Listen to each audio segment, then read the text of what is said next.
रात गहरी और स्याह थी। आसमान से बरसती बारिश थमने का नाम ही नहीं ले रही थी।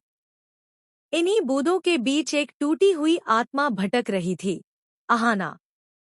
उसके कदम लड़खड़ा रहे थे, आंखों में आंसू थे और कानों में अब भी वही शब्द गूंज रहे थे जो अर्जुन ने जहर बनकर उसके दिल में उतारे थे।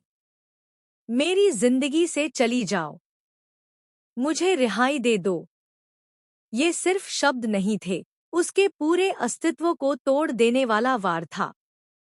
घर से निकाले जाने के बाद अहाना के हाथों में बस कुछ अधूरी मूर्तियां थीं और दिल में ऐसा घाव जिसका दर्द उसकी सांसों में भी महसूस हो रहा था। भीगी, थकी, ठंडी और भूखी अहाना सड़क किनारे पड़ी एक पुरानी बेंच पर बैठ गई। तभी एक झटका लगा, दुनिया जैसे घूम गई और वह जमीन पर गिर पड़ी। मूर्तियां टूटकर बिखर गईं और उसके सपने भी। कुछ राहगीरों ने उसे देखा, पास आए, पानी पिलाया, आवाज दी, मगर वह बेहोश पड़ी रही। लोगों ने मिलकर उसे नजदीकी सरकारी अस्पताल पहुंचाया। उसके पास कोई पहचान नहीं थी, फोन भी खराब था। डॉक्टर भी समझ नहीं पा रहे थे कि यह लड़की कौन है और क्या हुआ है। जांच शुरू हुई, कुछ टेस्ट किए गए। थोड़ी देर बाद जब अहाना की आंखें खुलीं, डॉक्टर ने उसके पास आकर कहा, बधाई हो, आप मां बनने वाली हैं। यह सुनते ही अहाना जैसे पत्थर की हो गई। उसके भीतर कुछ टूट गया और कुछ नया जन्म भी ले लिया। अर्जुन का चेहरा उसकी आंखों में घूम गया।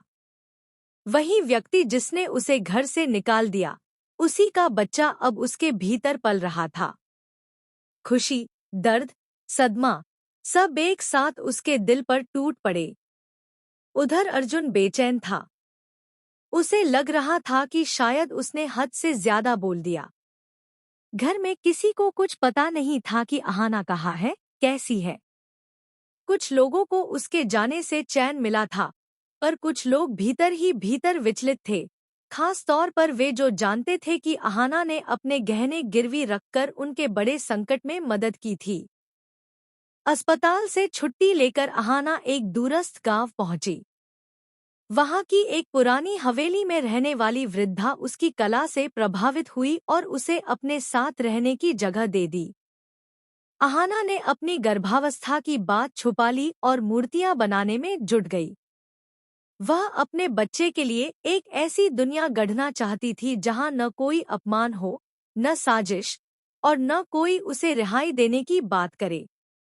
इधर घर में मान लिया गया कि अहाना अब कभी